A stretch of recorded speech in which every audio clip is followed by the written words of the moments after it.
So we are now on live stream. Welcome everybody. And Mr. Chairman, it's 11:30 and it appears that we have a quorum plus, so we are good to go. All right, great. Thank you, Melissa. And welcome everyone. It seems like we did this not very long ago, and that's because we did. Just 2 short weeks ago, we were meeting in person. So as you know, it's an abbreviated agenda today. It's a special meeting to approve the first round of Capital Projects Fund Accelerator grants. And it's a one-item agenda. So I will pass it back to Melissa for an update on that. Thanks, Don, very much. Appreciate the time that everyone has devoted this morning to the special meeting. This is round one of a new and different grant award program. It's known as the Capital Projects Fund Accelerator. So Sarah, if you could advance to the next slide. My purpose here is to frame this and remind of the purpose of this grant before I turn it over to Hannah White from our team to talk about the specific awards. So this money is American Rescue Plan funding that U.S. Treasury is overseeing, that has a very, very particular purpose, which is the construction of multi-purpose community facilities that support access to work, education, and healthcare monitoring. And then we receive permission to add childcare as a criteria, because that, of course, is our focus at the Children's Cabinet. So you can see on the slide, I won't take the time to read through the bullet points, but these are some of the outcomes that were built into the RFP as the desired outcomes for this funding in alignment with the federal guidelines. Sarah, we could go to the next slide. What we have to work with in total is $38 million. That is the amount of our award. As I mentioned, it's U.S. Treasury that we are answering to in this case. The American Rescue Plan included a strand of funding that was focused originally on broadband expansion. But then subsequent to the passage of the American Rescue Plan, Congress also authorized some major infrastructure bills that also focused on broadband expansion and drove a lot of money across the country into that. So Congress went back and gave new guidance to U.S. Treasury, and the rules expanded to allow this Capital Projects Fund portion as allowable use of the funding. The criteria is really strict and specific, and we have had to draw a bright line with the potential applicants, and we've tried to make this clear through the process. First of all, these are funds that can only be used for construction costs. The projects must have specific design considerations that meet all of the criteria. So our criteria that it include licensed childcare, and the federal criteria that it facilitates work, education, and healthcare monitoring. And these projects have to demonstrate a 5-year sustainability plan and provide 15% match at the community level. It's a combination of cash and or asset matching. So if they own the land or the building and have some cash match, then that is the way to get to the match required. I want to stop and really emphasize something. We applied for this funding in December of 2021. For the opportunity to open up this grant award program. We were not approved by U.S. Treasury until August of 2023.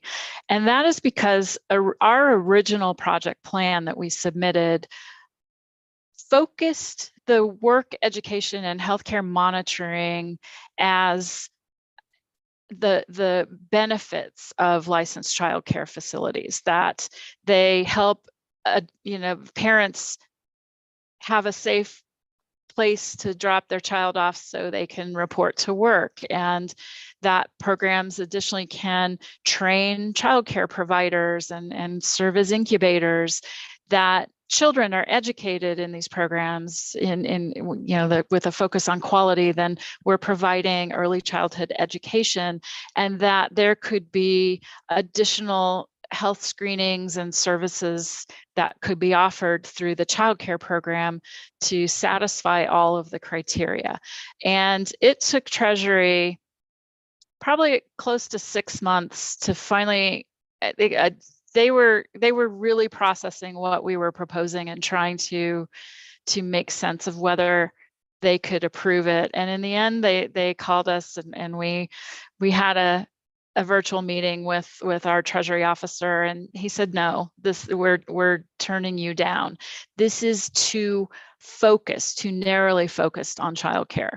So it took an additional year of work. We went back and forth. We had numerous meetings and iterations of our grant project proposal to get to yes. And where we have landed is these must be multi-purpose community facilities.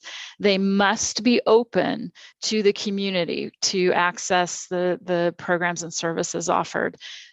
So, childcare will charge a fee. That's allowable, that services have a cost, but it can't be an employer specific project. So it can't be a workforce training center for a single employer, or a single type of work. We are looking for, the successful applicants maybe are partnered with a career and technical college or community college or other type of training program. There are some specific guidelines, and that is the type of TA that we have been willing to offer to help communities organize their project plans so that they meet all of the criteria. And one final component that is a must is that the building design must incorporate the infrastructure in the building for broadband, the high-speed internet access, because that still is at the heart of the source of the funding. And as always, there's, this is all linked to addressing needs that were laid bare in communities due to the COVID-19 pandemic. So I'm going to turn it over to Hannah to walk you through the slate. It's short and sweet, and we should have a good discussion when she's done with the presentation. Thank you, Melissa. Just a reminder about our timeline that we were working from. So the RFP came out on September 5th. We were able to host a technical assistance webinar for first round applicants on the 14th of September. So it was very timely. And then that first round of submissions closed October 2nd. So there was about a week to 10 days that we left for reviewing. And then we've been working very hard internally from then to get these turned over for you. And then a reminder, the second round is December 18th. That'll close at 5 p.m. So it leaves us a lot of time for the remainder of these funds. Next slide, please. And in total, we received 12 submissions for this first round. A total of $63.1 million was requested. And as a reminder, we had earmarked about 10 to 12 million for this first round to leave ourselves some room in the larger section for hopefully bigger projects and just a larger number of applicants, since we have more time to talk about it and really help people prepare their projects. Next slide, please. And just to kind of walk you through the process that we engaged in to review these grant applications. So we leveraged external reviewers. We had representation from partnering state agencies. We had representation from philanthropy, social services, higher education, of course, policy, the private sector, and then economic development. So a really robust outlay of subject matter expertise specific to the type of project that we were putting in front of them. So the scores that we got back were a pretty good indication of the projects themselves because we had experts look at them. From there, we took those reviews internally and had to go line by line and ensure that those very specific deliverables were met, as Melissa referenced. So above and beyond childcare, were we meeting those components that we were looking for? And we provided a lot of TA in the last few weeks, along with our backbone CPPR. So that was in the form of emails to an accelerator inbox, and then they were funneled out to the appropriate SME.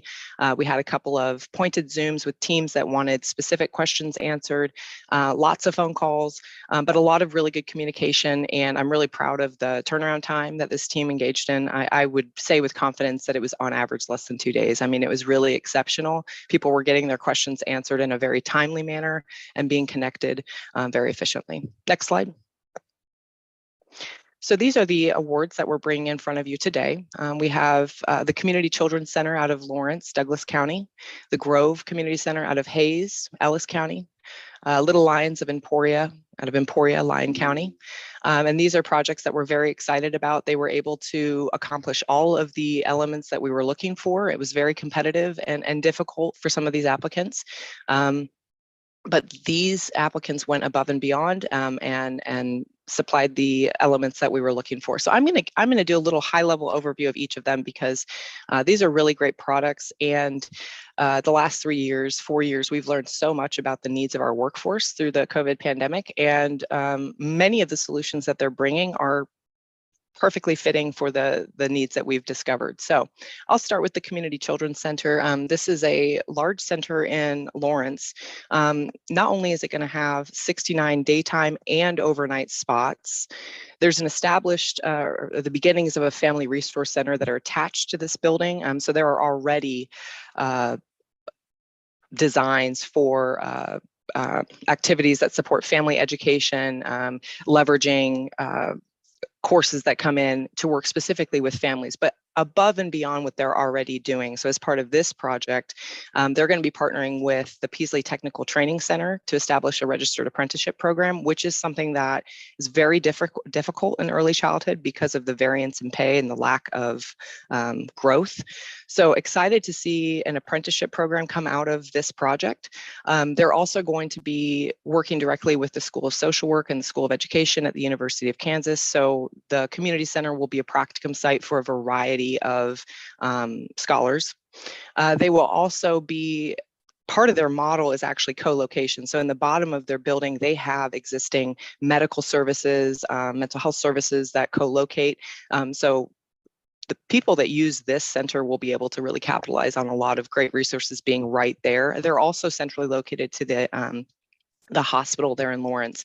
And so they're able to do drop-in care and try to accommodate people who might work abnormal hours. So overall, really strong product, was able to meet all of the components that we needed to see. It obviously has broadband access. And then it also has a really unique tuition structure. So it's a 1/3, 1/3, 1/3. So 1/3 of the slots will go to children that are eligible for subsidy. 1/3 will go on a sliding scale. And then 1/3 are reserved for Douglas County proper employees. So the director is working with capital and private commerce to go ahead and reserve those slots. So it's a really interesting and very sustainable tuition model. I'm going to go ahead and move on to the Grove Community Center, and this is in Hayes, Kansas. It's going to be a beautiful new building. It's multi-generational, so one end will be the senior center and the other end will be the child care center. They're working with an established childcare program, and they are going to allow that program to expand to the second location. So they're going to have somebody else run the childcare program, which is beautiful. It's a very high quality program.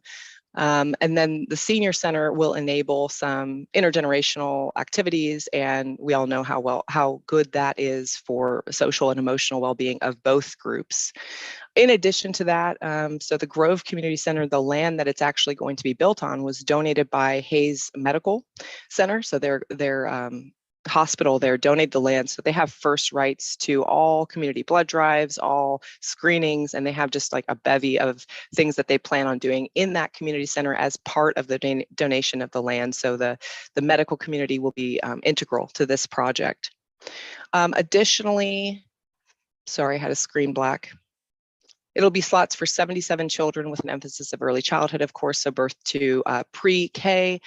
For enabling work, there's going to be a co-work space in addition to rooms that can be rented for trainings and things like that. And then also there's a partnership with Fort Hays State University and North Central Kansas Technical College to administer night classes and try and work out how they can bring coursework to the community center so that parents can access it there, or people can access it there where it's a little bit easier. And then finally, oh, I'm sorry, this is the next one. So I will move on. I'm now going to Little Lions of Emporia. This is a brand new project out of Emporia, and it is actually the renovation of an existing elementary school. And so the facilities are pretty, will be helpful since the facilities are already lined out as they're needed. The childcare component will be 24/7, which is fantastic, with 167 additional childcare slots. So that's 167 during the day and then 167 overnight. They will have on-site medical and dental, as well as some therapy services. They're also approaching this from more of a community-centric stance. They're going to be having an on-site clean clothing closet, as well as just some like respite care and immediate basic needs type services. In addition to partnering with Emporia State University, they have their accredited nursing program will be coming in and doing well-being care and checkups. So that meets our medical and access to medical care. Additionally, there's the Flint Hills Technical College. So that is the dental hygiene school in Emporia. And so the hygiene students will come over and do those annual cleanings and dental checkups and x-rays, which is really fantastic, not only for the children, but it's very difficult for people usually in that portion of their education to find people to do cleanings on, and for those people to be able to travel to wherever the school is to get it done. So it's a win-win across the board. And then finally, they have a partnership with Crosswinds, which is a local mental health agency. So they'll be providing some mental health services from their building. And we can go to the next slide. This is a map showing our new grantees capital projects. As you can see, we have Ellis County, Lyon County, and Douglas County. In total, we're adding 313 slots, licensed childcare slots. You can advance. And this is an updated map. You should be somewhat familiar with it. We've added the layer, the red, and that shows our CPF grantees. You'll see that some of them had other sources of funding from previous rounds, but for the most part, these are brand new projects just because of the deliverables. And you can advance. And I am more than willing to take any questions. So do All we right, want to thank put, you, Hannah. do we want to put the Sarah, you might want to go slate back. up? Yeah, there you go. Thank you, Hannah. So combination of a tight timeline. I mean, RFP went out September 5th, and the application deadline was the 5th of October. Combine that with very strict criteria. It's amazing that anyone could make their project fit. So how much hand-holding was there on these three applicants? It's very unlikely that what they first came to you with automatically qualified for this program. There really wasn't a whole lot for these projects. Certainly some guidance, but most of what people need is in the RFP. We recognize with the rest of the submissions that we're going to have to do some pointed TA. We already have a webinar scheduled for tomorrow for second round applicants, kind of a lessons learned, because it really is difficult to meet all of these components in one project. So we were there for them as they needed, but for the most part, they had what they needed in the RFP. I would just offer to supplement Hannah's response that the app, all three of these had received a little bit of funding in our childcare capacity accelerator for operations. Just the childcare development block grant funding was awarded, no construction funding. So these projects already had the overall elements needed for qualifying for capital projects funding. I think there was disappointment when they didn't get awarded in the original slate of, round 1 and round 2 of the Child Care Capacity Accelerator, any construction funding, but we did give each of them a little bit of the operations side so they could advance the planning and the work that was going on, and it will now marry up nicely with having the ability to get the building side of things going. So I think we felt good. We had the suspicion that there would be competitive applicants ready to go for this project, which is why we did the early round, but certainly you can see that we've reserved plenty of capacity to still entertain folks that needed the much longer time frame. So there are applicants who get from September 5th to December 18th to shape up their project plans, and those who were unsuccessful in this round of the Capital Projects Fund can take the lessons learned and come back to us. We're not going to say, oh, sorry, we didn't choose you in round 1, so Yeah, thank you, go away. They are welcome to revisit the way they've laid out their proposal and make necessary adjustments to try for funding in the second round. So that's the point of tomorrow's webinar, is just to do a deeper dive into criteria and do's and don'ts, things that just aren't going to set you up for success in this particular grant program. okay. Thank you both. Further questions from the committee?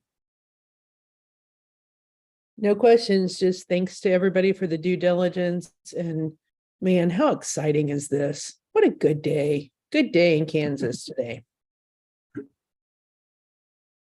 Yeah, we think these projects will bring we always know childcare expansion is a benefit to the communities and to the economy across the state, but these the multi-purpose aspect of these will be really incredible benefits to their communities, and we look forward to the next round of applications to see all of the innovation that people come up with. All right. Further questions or input? No questions. This is Terry. I just want to echo what Monica said. Very good job, Hannah. I mean, you did a very robust, thorough overview of the 3. So thank you for that.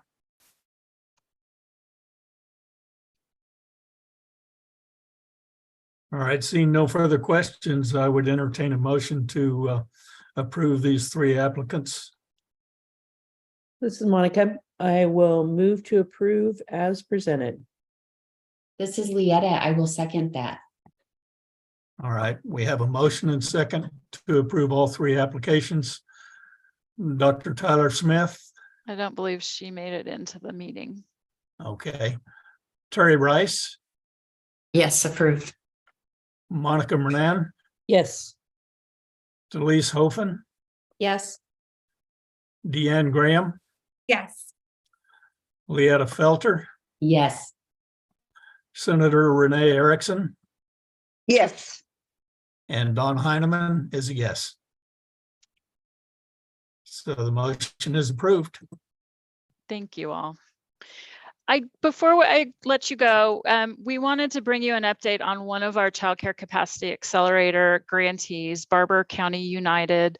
Their original award was $1.97504. You can see the breakdown on screen of what was the Child Care Development Block Grant funding for operations and which was the Spark funding for construction.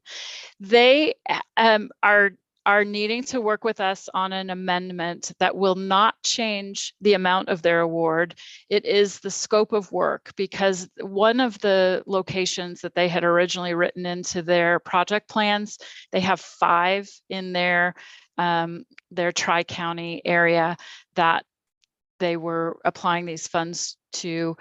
The is one project that the center they were going to support closed, and so we invited them to give thought to how they could reorganize where their funding goes. They did a tremendous job of helping identify how to meet the childcare needs in the community where the childcare center closed. They've been working with KDHE licensing and their local surveyor. They've had all the right work going on.